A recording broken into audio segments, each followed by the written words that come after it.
जय हिंद।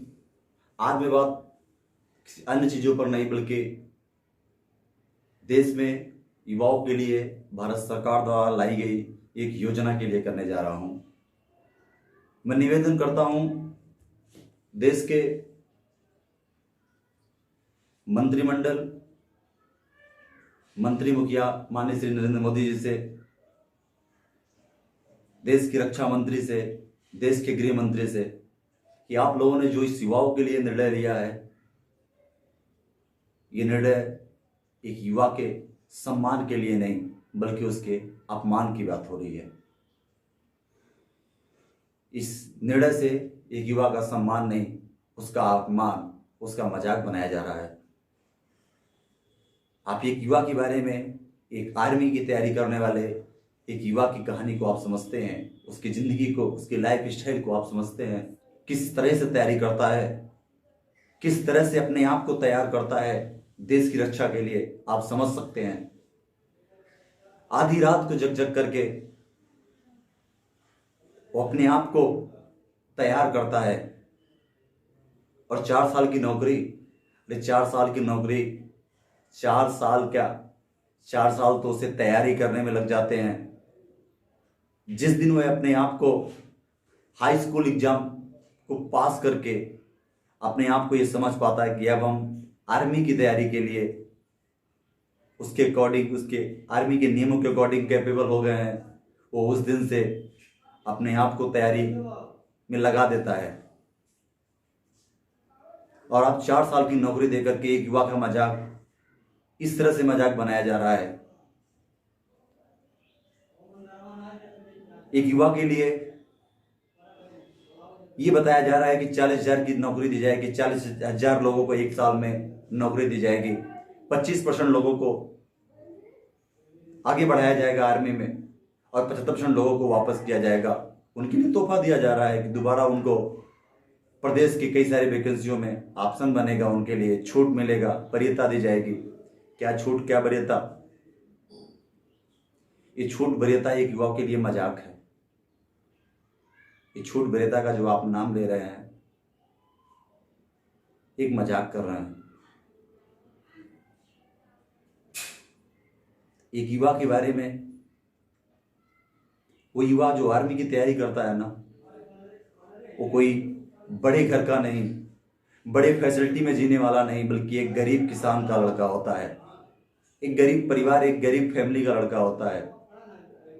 किसी नेता, किसी बड़े अफसर का लड़का नहीं होता।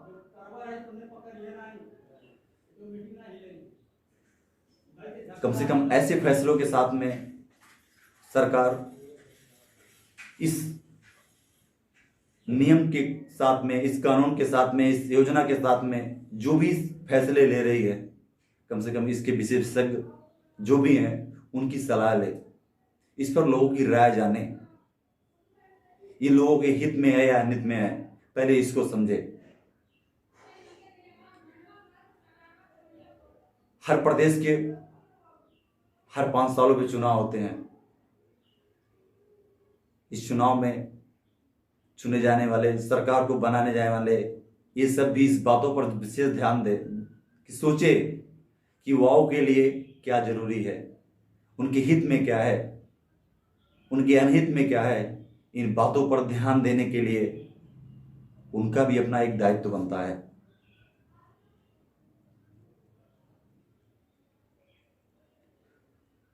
सरकार से मैं पुनः इस बात की विनती करना चाहता हूं कि आप इस बात पर ध्यान दें, ये युवा के साथ मजाक, युवा के साथ खिलवाड़ ना किया जाए। और मैं देश की युवाओं के साथ खड़ा हूं। मैं एक युवा और एक शिक्षक होने की वजह से आप सबके साथ हूं और इस संदेश को, इस मैसेज को सरकार तक पहुंचाने के लिए मैंने ये वीडियो बनाया। और देश के युवाओं से मैं अपील करना चाहता हूं कि आप सब सरकार तक अपनी बातें पहुंचाने के लिए सरकारी संपत्तियों को ना जलाएं, ना तोड़ें, ना फोड़ें। आप एक साथ रहें, मैसेज संदेश उन तक पहुंचाया जाएगा और इसके लिए लड़ाई लड़ी जाएगी,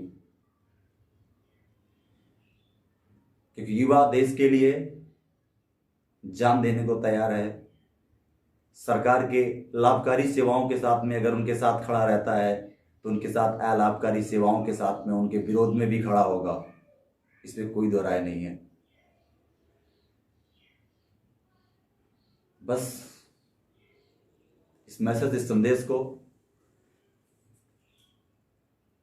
जो भी सुन रहा हो उसको समझे और युवा के हित के लिए अपनी आवाज को उठाए। जय हिंद, जय भारत।